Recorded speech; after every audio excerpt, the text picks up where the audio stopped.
José.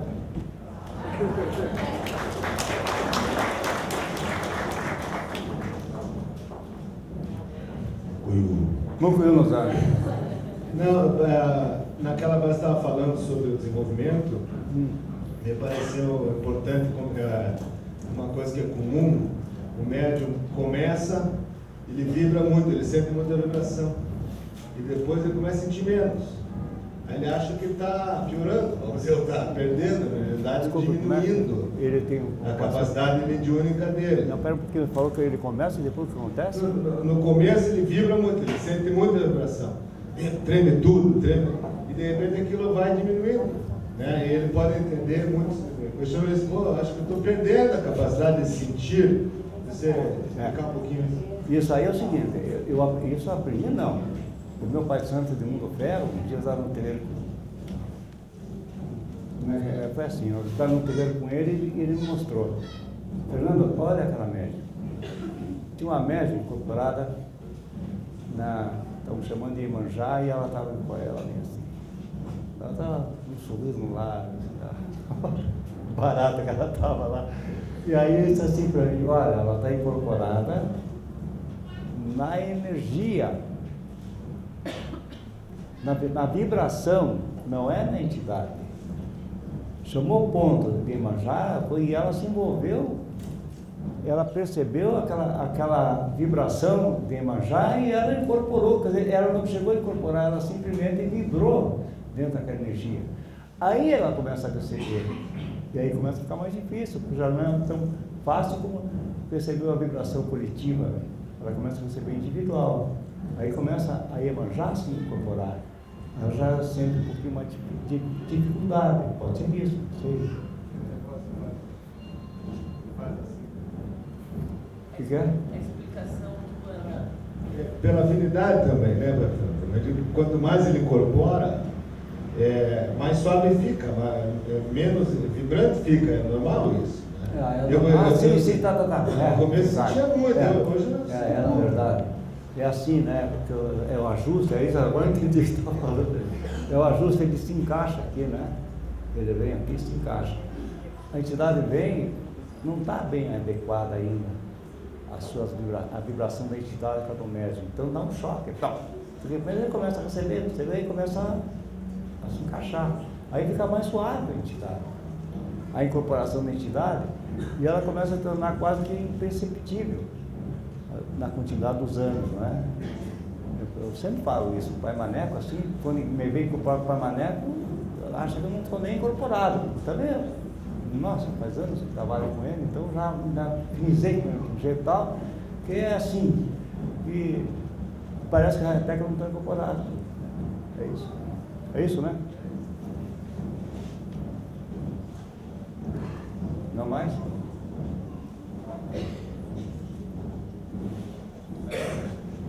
Fernando, mais uma pergunta.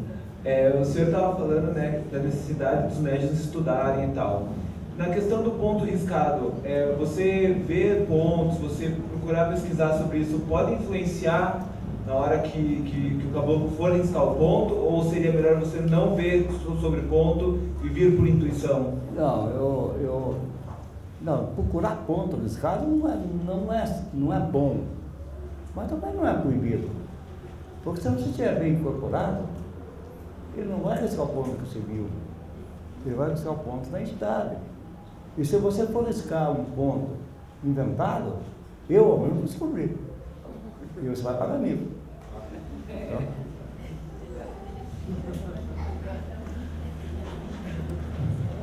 melhor deixar que rola. Que aconteça, né? Fernando, eu queria fazer uma pergunta. Antigamente, há muito tempo atrás, tinha a mãe da Eli, Dona Maria. Ela chegava aqui andando mal, sentia-se mal, ficava sentadinha numa cadeira, paradinha. Daqui a pouco ela incorporava e saía dançando por tudo que é lugar. Qual é a explicação? A explicação é que o espírito incorporou e tirou todas as coisas ruins dela e ele domina o espírito. Porra, tem médico incorporado que fazem o diabo. Não pode, tem pessoas que são fracas e que não fortes, pessoas que não dançam, saem dançando, isso é comum. É porque o espírito acopla e domina o médium mesmo, e ele carrega o médium. E o espírito sabe quando cai o gás. Ele nunca extrapola. É assim. Legal, isso aí acontece com frequência. É muito bacana, sei lá, foi boa pergunta, né? E o contrário, Pai Fernando, quando o ponto de subida e o médium ainda fica com a respiração ofegante, como se ele fosse incorporar novamente. O que acontece? Comigo? Não aconteceu. Não, pergunta porque aconteceu comigo. quem estava na minha já sabe o que acontece. É porque eu já vi na gira alguns médiums e recentemente aconteceu comigo numa gira de Ogum. Pera um pouquinho, explico mais devagar que não tem que falar, misturou. Aconteceu comigo numa gira de Ogum e já vi médiums que quando o ponto de subida, eles ainda ficam ofegantes, parece que a entidade ainda está ali e começa meio que passar mal. O que acontece? Não, passar mal não. Ao menos Não passa mal, às vezes fica com aquela ansiedade. Estão curtindo uma ainda, energia. Estão curtindo. Porque aqui na nossa gira é assim, subida 3 pontos e para. Aí o médico fica com o espírito rolando sozinho e vai embora, sabe? Porque isso aí é um problema do médium. Porque um dia aconteceu assim, tinha uma médium muito boa, como estava mas era espetacular. Uma amigona nossa, continua sendo amiga. Ela foi falar comigo e acontece o seguinte, quando a entidade sobe, eu caio. Eu espero um pouco. Você cai quando a entidade sobe, então você caiu sozinho, porque a entidade já subiu. Se fosse quando a entidade vem, aí sim. Isso que acontece. Acaba o ponto, o espírito sobe e o médium ainda fica vibrado. Não é nada errado isso. Mas ninguém extrapola nisso, né? Vem assim, vem para e pronto. Isso é normal. Responde bem para você? Deu? Não mais? Nenhuma pergunta a mais?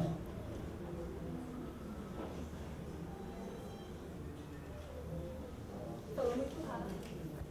Você falou muito rápido no roteiro. O que eu quis exatamente é abrir espaço para pergunta, né? Porque de repente eu acumulei as perguntas e talvez tenha sido errado acumular as perguntas, né? Porque as pessoas se esquecem. Camila faz o seguinte, tem um tempinho ainda, repasse.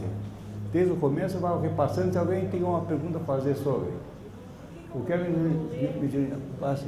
O que é mediunidade? Alguém tem uma pergunta?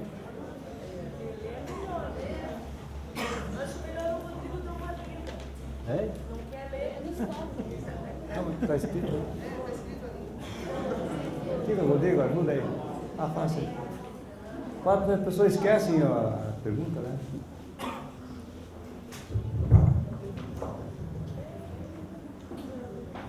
Então vão anotando aí. Quem tiver pergunta. Não, anotando não. Se a pergunta eu respondo. Anotando na cabeça. Respondo não, eu tenho pergunta. O que é mediunidade? Diferença da Umbanda e do kardecismo, cavalo de Umbanda. Kardecismo tem estudos sobre a mediunidade mais aprimorada que a Umbanda.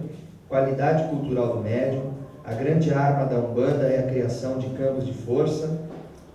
Nossa conversação vai ser sobre a Umbanda praticada aqui no TPM. Alguém quer perguntar alguma coisa sobre isso? Alguém tem alguma ideia? Não? Oi, peraí. Mariângela, vem. Eu já ia perguntar para vocês se vocês sabem uma coisa daqui que está escrito ali. Mas o senhor já pergunta, pera um pouquinho. Eu gostaria que o senhor pudesse explicar aquilo que o kardecismo, né, prega, que todos possuem mediunidade. Que mediunidade não é privilégio de ninguém. E o que a gente normalmente vê é que as pessoas dizem, eu sou médium, com um orgulho, assim como se fosse um excepcional. Na verdade, né? isso mesmo. E a Umbanda, eu creio que também tem essa mesma visão. Eu nunca li nada assim especificamente, mas eu acredito que também deva de seguir essa mesma linha de pensamento. Então, eu gostaria que o senhor pudesse me dar essa explicação. Eu acho que isso aí é perfeitamente normal. Isso aí faz parte do ser humano, né? Ele quer ser assim, eu sou médium, eu estou desenvolvendo. Isso é comum. Não é que não fica entusiasmado, empolgado com o seu desenvolvimento mediúnico, com a aproximação com os espíritos aqui, vê coisas, acontece, sente na carne, assim, aquela diferença que tem ele sem o espírito e com o espírito. Isso é perfeitamente comum, não vejo nada de errado nisso, sabe? Sinceramente, o médium gosta ele aprecia a sua aproximação com o espírito. E realmente, quem é que não aprecia? Todos nós estamos aqui por causa disso. Se eu viesse aqui, não tivesse espírito nenhum, não tem espírito nenhum, vou embora, tchau, vou para a igreja do Evangelho. E sei lá, pega alguém. Eu vou, então, dar uma complementação. Existem pessoas, e eu falo que sou sempre muito perguntada nesse sentido. Eu sinto isso, sinto aquilo outro, mas dizem que eu sou médium. E que se eu não for me desenvolver, se eu não for trabalhar, seja lá no catecismo, no Umbanda, no Candomblé, seja lá onde for, que eu vou sofrer muito na minha vida, que eu não vou ter uma evolução nem material, nem espiritual. Então, se o senhor não, eu, na verdade, isso eu não incluí isso aí, esse tema, sempre falado sobre isso, né? Eu não incluí esse tema hoje, porque isso não tem nada a ver com o tema. Isso é um problema só, puramente pessoal, de cada um que acha que ouve as pessoas falarem, vem uma lá, não, você tem que desenvolver, sua vida vai para frente, né? Agora, isso não é uma matéria para desenvolvimento espiritual, se bem que eu expliquei aqui que o médico tem que ter paciência, tem que ter calma, e devagar, obediência ao dirigente, ter uma relação boa dirigente e médium, quer dizer, não ficar alugado assim com coisas grandes, assim, sabe? Sempre marchando devagar. Acho que isso aí responderia isso, né? Na verdade, a culpa é de quem fala, não é de quem age. Eu tenho uma pergunta para Fernando. Quando a gente está na gira e aí vem supostamente ou não sei, muitas vezes eu não sei, ou a maioria, enfim, um trevoso, como você sabe que é um trevoso? Como se lida com isso? Como você fala, meu irmão, meu filho, meu pai, meu... Eu, na verdade, vou fazer um pedido ao pessoal. Não use o nome trevoso. É um nome muito suculento, assim, ruível. Esse espírito trevoso, de repente, não é um trevoso. Esse espírito trevoso, às vezes, é um espírito que está, no momento, passando dificuldade. Então, vamos dizer, um espírito não evoluído. Eu gosto de dizer assim. Como lidar com esse espírito não evoluído? Dá uma porrada, né? Brincadeira, hein? Brincadeira. Claro que você tem que ter paciência. Vai ter muita bunda roxa por aí. Você tem que lidar com o espírito, convidando o espírito, porque isso aí tem o início, o meio e o fim. Se o espírito está atrapalhando, olha, meu irmão, ou meu, sei lá quem, o senhor está lá no seu sul, o senhor não pode ficar aqui, sem discutir. Você sabe, eu fico, não, meu irmão, você vai embora, eu vou ligar. De repente, chega um momento que você tem que chamar o dirigente, ou você mesmo tomar uma atitude e mandar subir. Isso aqui é isso que está falando, né? Agora, a maioria das vezes você percebe que o espírito diz assim, não, eu não sei o que eu estou fazendo aqui. Pô, aí você tem que sentar, leva no cantinho, conversa com ele, porque às vezes o espírito está atrapalhado, não é mal. Exatamente. Por isso que eu digo, essa medição é muito difícil. Porque já aconteceu comigo, particularmente, de conversar com um espírito desse, eu achar que era uma coisa super horrível, assim, e na verdade se o espírito estiver atrapalhando, estiver mentindo, se fazendo passar por espírito, aí sim, é diferente, aí tem que ser enérgico, né? Pai Fernando, aqui tem uma questão que o senhor põe, a grande arma da Umbanda é a criação de campos de força. Então, a Umbanda é uma coisa distante de mim, por exemplo, de cada um de nós. Como é que quais são as armas e como é que a gente usa essas Isso que eu armas? ia perguntar. Quais são as armas da Umbanda? Porque a Umbanda está lá, eu estou Não, aqui. por isso Quais que- são essas armas e como que a gente utiliza? Quando? De que forma? Tá certo. Isso que eu disse que eu ia perguntar, que ninguém perguntou. Ela é mãe de santo, nós somos médicos, por isso. Não, porque não é possível que todos saibam que seja um campo de força. Né? Aqui tem gente que, sei lá. Não, a grande arma que é assim, fazer uma comparação com o médium kardecista. O médium kardecista trabalha com a energia só. Então, qual é a energia? Trabalha com ele e o espírito. Não tem nada que se crie da natureza. Quando a Umbanda, tudo é criado pela natureza. Quando você precisa de uma força, um campo de força grande, você vai lá e faz uma malá. E se você precisa de uma doença, você vai para o Oxóssi. Você precisa de acalmar uma família, você vai para Cigano. Você precisa de uma energia mais forte, vai para Ogum. E assim vai. E o kardecismo não tem isso. A nossa arma, o campo de força é essa criação que se faz através dos amalás. E também aqui no terreiro. A gira, claro. Se eu ouvir isso, eu dar um ponto. Se eu ponho uma vela, se eu ponho uma bebida do lado, sem beber, né? Como eu faço. Isso é um campo de força. Então é um campo que você está protegido por forças de tua volta que os kardecistas não têm. Esse é o problema do kardecista. Não da linha, não o espiritismo kardecista, da prática do espiritismo kardecista com imprudência. Né? Falei? Mais alguma sobre esse? Vai por ali, Igor. Carol.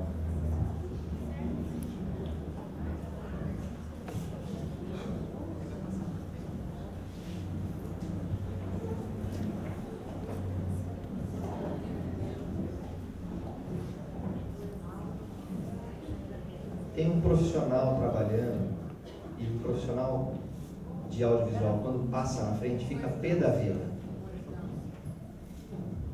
Aí, Fernando, sobre a Malásia, porque eu li no site do terreiro, posso ter me enganado na minha interpretação, que quando você está trabalhando com uma entidade, ela não pode pedir, eu posso ter me enganado, ela não pode pedir uma vela ou uma malá para outra entidade. Vou dar um exemplo prático. Eu estou incorporada com uma preta velha trabalhando e ela pode pedir uma malá para Iemanjá ou para Oxum? Ou não, pode ser, faça uma entrega faça uma malá para Iemanjá, pode. Agora não vai dar uma malá, né? Essa é a diferença que eu entendi. Por exemplo, a preta velha toda diz assim, você faça uma entrega você devia fazer uma entrega para Exu, uma hipótese. Nada errado. O que ela está dizendo? Que está precisando, a pessoa está precisando de uma energia do Exu. Aí a pessoa vem numa agenda de Exu e pergunta para algum Exu o que ele deve fazer. Ou faz, olha nos livros lá, lê como é que faz uma entrega para Exu, vai lá e faz. Normal. E se ela é uma entidade da mesma linha, por exemplo, uma pomba gira pedir para o consulente acender uma vela para o seu Branca das Almas, ou para algum outro Exu, existe algum problema nisso? Está certo? Está errado? Deixa eu entender. Vem uma pombagira e pede para a pessoa fazer uma entrega para o seu Branca das Almas, é isso? Ou acender uma vela sim, para o Branca das Almas? Uma vela para o seu Branca das Almas. Sim. Não vejo nada errado. Agora, não condicione. Olha, você vai fazer isso, vai pegar uma vela, vai fazer assim, assim, assim. Aí não. Acenda lá para ele, se quiser. Porque não pode obrigar. É uma sugestão que você está dando. Tá? Então, não tem problema de ser de outra linha. Porque eu fiquei com a sensação, falei, poxa, será que ela não está dando conta do recado? Estou pedindo, está terceirizando o serviço. Não é isso. Olha aqui, não é isso, porque o que acontece é o seguinte, não estaria dando conta se a tua preta velha mandasse fazer uma entrega para outra preta velha, sabe? Agora, a preta velha mandar fazer uma entrega para um caboclo, normal. É outra energia, é outra vida. Mas se a preta velha pedisse para acender uma vela para o Pai Maneco? Normal. tem problema também. Sabe por que é normal? Porque o preto velho Pai Maneco está representando todos os pretos velhos do terreiro. Obrigada.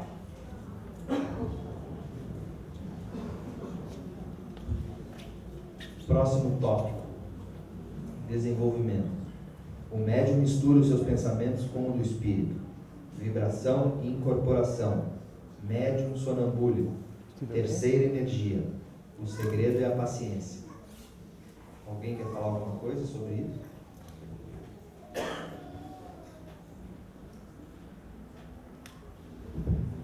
Não? Não, cara. Então, próximo. Opa, desculpa. E também, se alguém tiver outra pergunta sobre isso, que já fica aqui atrás, ser mais fácil. Chamando.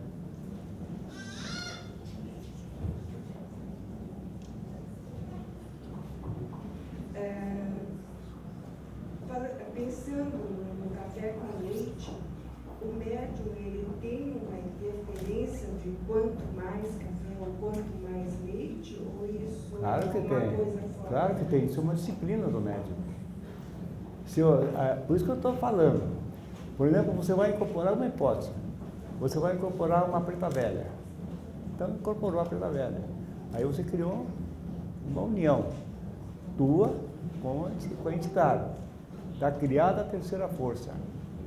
Agora, se você não deixa a preta velha falar, você começa a interferir, você atrapalha tudo. Não, aí você diz, não, paciente, você vai lá e fala com o Exu, fala coisa, blá, blá, blá. Você tirou a possibilidade da preta velha falar. Então, o que você tem que fazer? Tem que se treinar e se entregar à preta velha, deixar que ela fale. À medida que ela for falando, sim, aí você vai. Não precisa falar obrigatoriamente. Se ela não quer falar, não fala. É só isso é um treinamento, sabe? É uma disciplina do médium. Isso aí é tudo, o médium é tudo disciplina.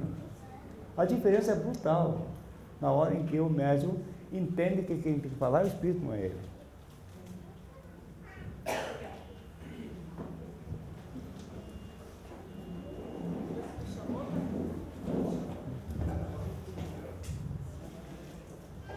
Pai Beto. Que hora que dá para terminar?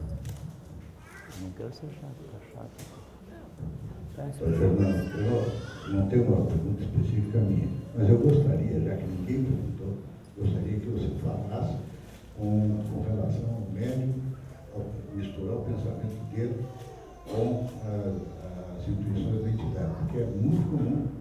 A gente não sente isso, eu também sinto isso. Eu tenho uma dificuldade de saber se sou eu ou se é a entidade que está falando. Em determinados momentos, isso fica realmente dá essa sensação. Eu gostaria que, independente de ninguém ter perguntado, você falasse sobre esse assunto, Pois é, para a compreensão disso. Isso aí, como eu falei ali, é treinamento, né? Eu, por exemplo, quando incorporo, estou falando por mim porque eu sei o que acontece comigo, com os outros. Eu, quando incorporo, em primeiro lugar, eu acho que eu pulei uma página no caminho, porque agora eu ia falar uma coisa que eu não tinha falado. O segredo do médium, para não ter assim, interferência total, é ele não falar, só responder. Isso estava escrito aí, eu acho que eu pulei um capítulo. Pulei, né? Pois é. Às vezes o médium senta e ele vem ao consulente, parou, você fez isso, daqui, tua vida está ruim, e começa a falar uma coisa. Aí o cara diz assim, não está nada disso acontecendo, para mim está tudo bem, nada disso. Aí o médium passa um carão, fica mal, sente-se depois, se atrapalha na própria consulta ali, quando podia ser simples. Ele pergunta assim, o que você quer, meu filho?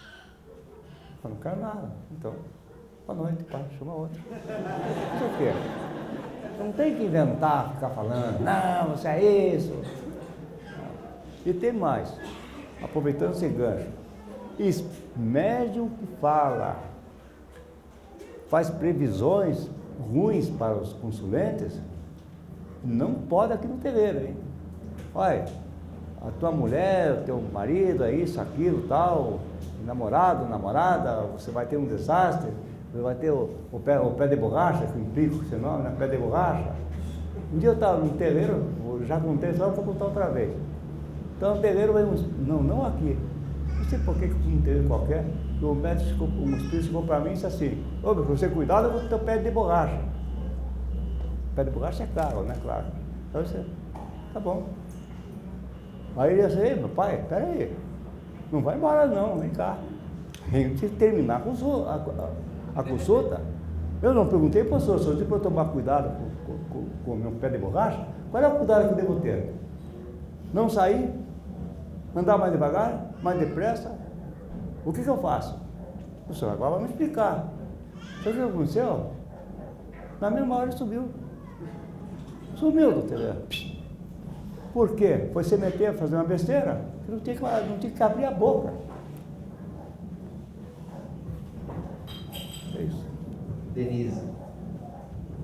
Pai Fernando, eu queria perguntar para o senhor como funciona o desenvolvimento da mediunidade dos Camões.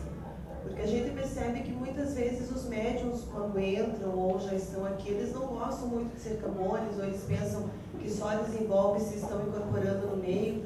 Mas eu particularmente adorava a minha época de Camões, gostava muito, chorei muito quando tive que me despedir das entidades para ficar no meio. Quer voltar de um jeito.